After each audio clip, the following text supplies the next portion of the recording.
Book of Jake, and now the big question is, what did a Bank Negara scholar get a scholarship and end up as one of the most influential rockers in Malaysia? You know, this is episode 17. You're talking to Moots of POPSHUVIT, and really old friend. Before that, guys, please like, subscribe, and also share this episode.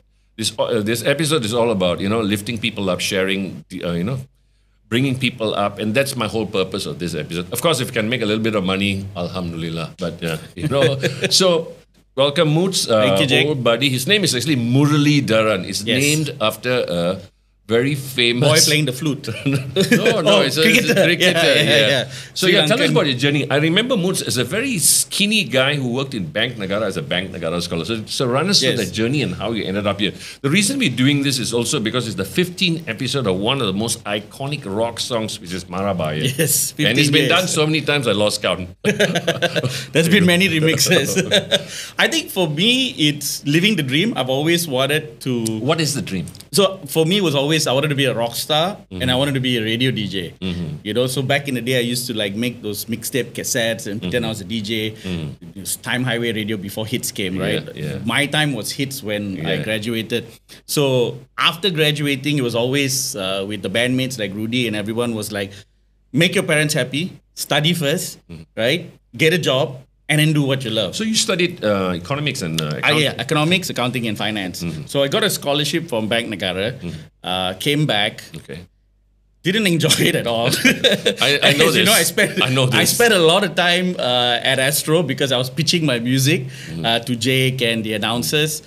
And lo and behold, one day, Positive Tone, Ahmad Izamona and Darren decided, okay, we'll take a risk with you, Moots and the boys, and they released one single. Jake heard it, he liked it, put it on hits, it was Jump, it was a cover. We managed to get an album deal.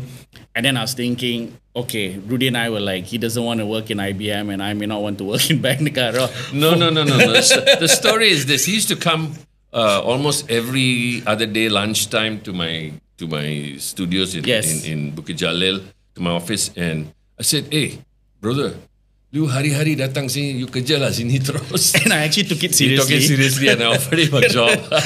And that for me, that was it. You know, I had the band going. I could do the band music at night, and I could work in radio during the day.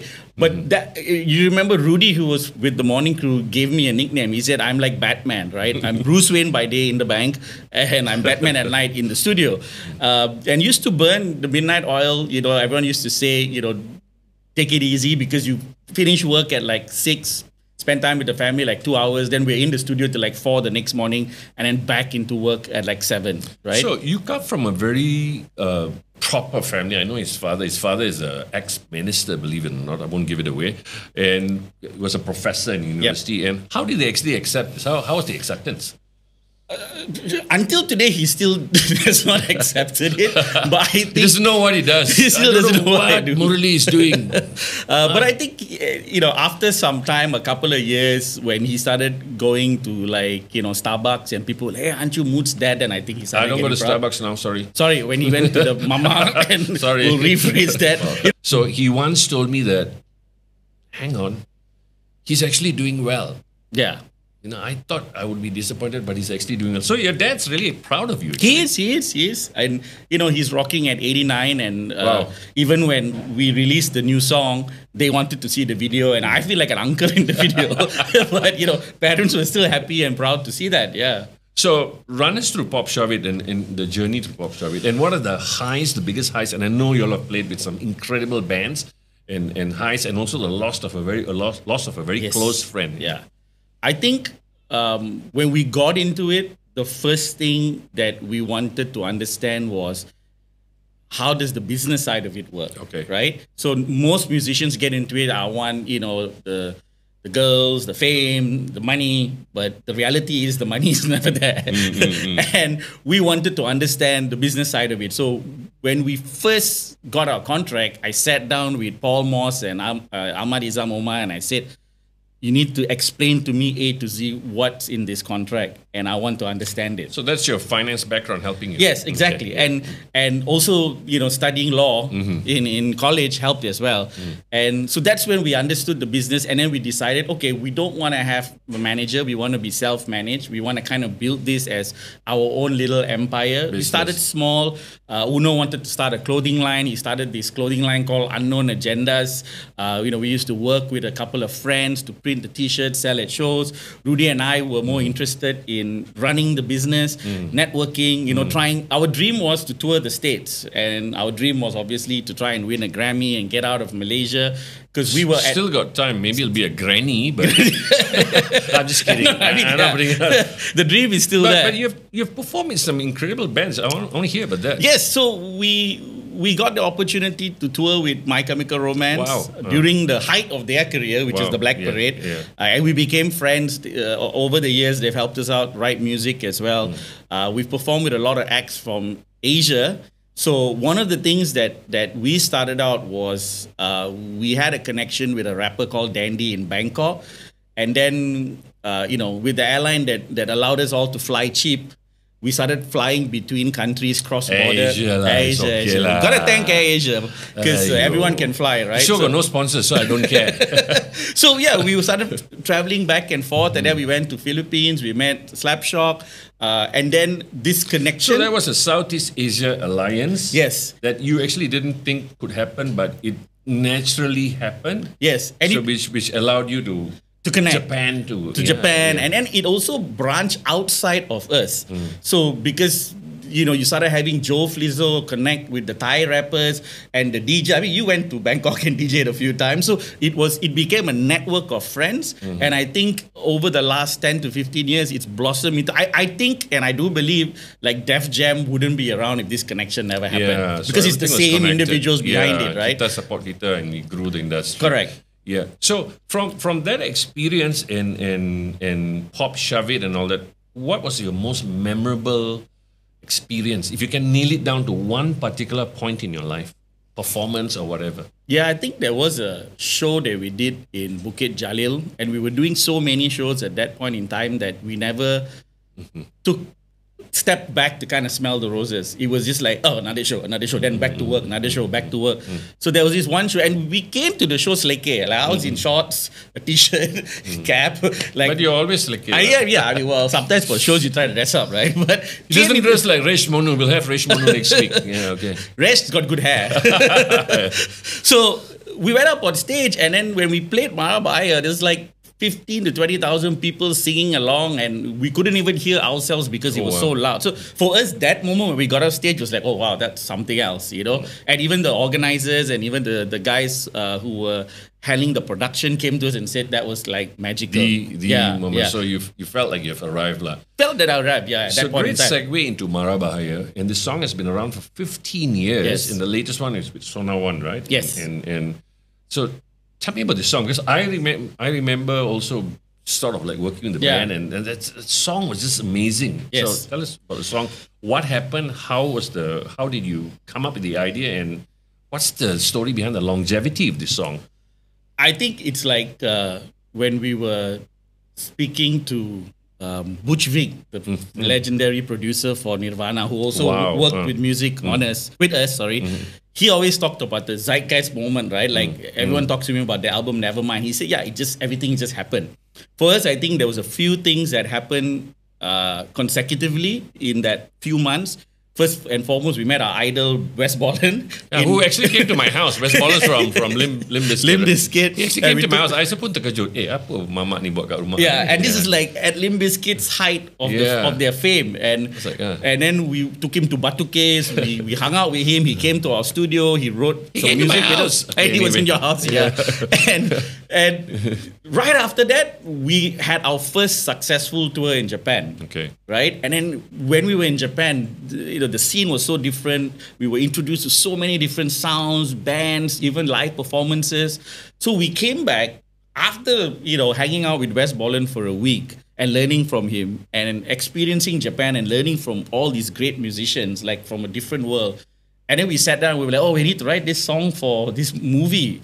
And at that point in time, we What was the hated movie? being Impact Maxima. Impact Maxima. We hated being the soundtrack guys because we were doing soundtrack for X Games, for this, for that. But we're like, okay, let's do it.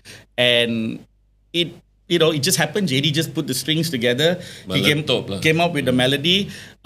We worked with Ali Fike to help write, because that was the first song I ever had to perform in Malay. So I couldn't write my lyrics. Uno worked together. We wrote it. We did it like in 7 days because we had a deadline. Song went out. Radio didn't want to play it at first because they thought it was too long, too heavy. Can you change it, edit it? Then everyone went for a riot break, and then bam, the charts came out after that, and we had beaten Siti Nurhaliza's Raya song. So then it just kind of took Meletop and took a life of its own. 15 years. How many reiterations of the songs that you've had? There's been a remix by you that I've heard in the clubs.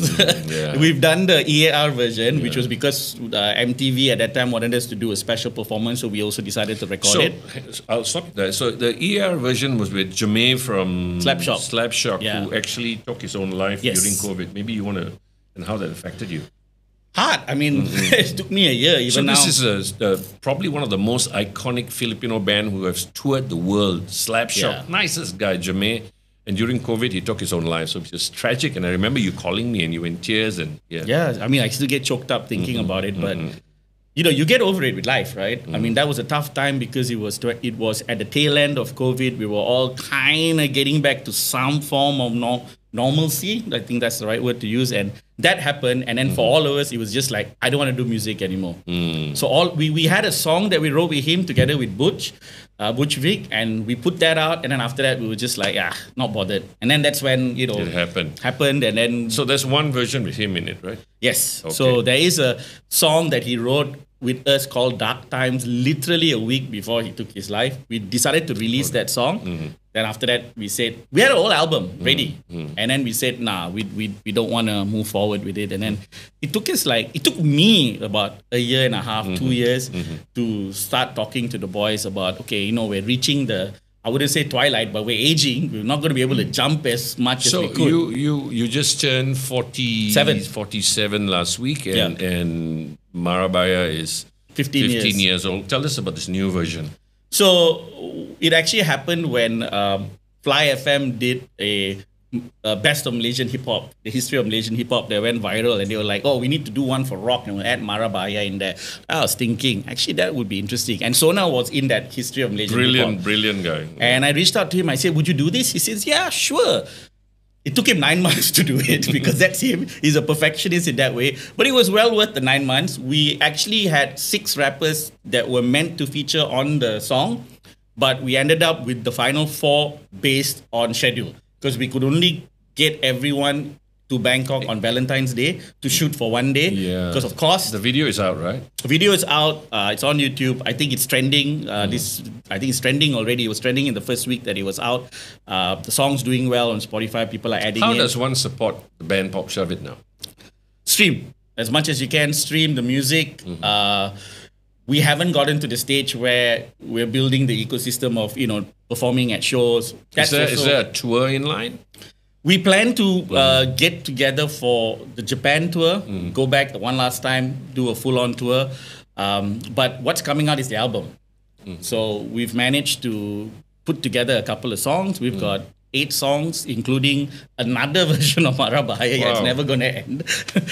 Marabaya, it should be 70 years old. It'll still be hearing it. But it's more like Bossa Nova version. Correct. So let's recap your life, and if you could give me 3 things that I can take out as a new musician getting into the scene and to help me escalate my career, what would it be? What would be the 3 things that you can talk to me about? I think first and foremost, you need to take away the worry, right? You need to have something stable. You need to have a safety net. And most importantly, it's a job. Like if you look at some of the best musicians that have come up from the world, they're either lawyers or they're working in banks because they are stable. You're not thinking about my next paycheck. But what if I don't have that kind of background? That means can I work as a normal person? Work as a normal person and then keep the passion. Okay. So you can work wherever you want to. You can be working as an e-hailing driver, but at the same time performing and making music at night. Grab lah. Grab driver, or We still have no sponsors, so like I said, I'm so open. yeah, you can be working as a Grab driver. you could be working anywhere. You could be doing anything you want, just so that you can support your hobby. Okay. And the hobby is music, because I find, and I've seen it with a lot of bands, they fall apart once they start thinking about money. So you need to take money out of the picture. That's the one. Yeah. Number two? Number two is, I think it's important to understand what you're getting into. So the educational part of it is important. Like, read your contracts, understand your contracts, who's taking care of your money. Because there's also the other issue of not knowing and then looking back and saying, where did all of this go? Right? So you need to educate yourself. So I think first and foremost, of course. But in this time and age where recording companies are almost obsolete, well, self-production and do you think that's more beneficial? Yes, I think it's more beneficial. If you look at the markets like Indonesia and even here, UG did a quarter of a billion streams. That's 2 million ringgit in his pocket. He made more money than most bands have ever made in their lives. Who's this person again? Sorry? UG. He's just a bedroom singer that wrote a song during pandemic. Okay. He's just a bedroom singer that wrote a song during the pandemic. Okay. They did 100 million streams or views on TikTok. It went on to YouTube. He had 100 over million, and then Spotify. It just took off all over the world. He had BTS talking about the song. So it's like 250 million streams on Spotify. And your last tip? My last tip is... Let me help you here. Yes, I'm thinking. Connections. Yes, I think the main thing is the network. I think actually that's absolutely right. If I did not make it a point to go to the radio stations, I would not have met you. I would not have gotten the guidance to understand. All the time. Yeah. If I had not met you, I would not have met Rudy. If I did not meet Rudy, he would not have advised me to try radio. And I think one step at a time, you meet people, you network, and you help people out, like meeting Dandy meeting the other rappers, Joe coming to Thailand, meeting Titanium. It's all about the networking. I think the networking is the most important thing. Hey, thank you for coming on the show. But just a point on that, it's actually on the book of Jake. It's called Making Dots and Connecting Them. So sometimes those dots don't make sense. Initially, it won't make sense. You made all these dots, but eventually, suddenly, you'll realize that you can connect all these dots and it gets easier. So It's a great point. So I end with that. Again, this book is available on www.bookofjake.my.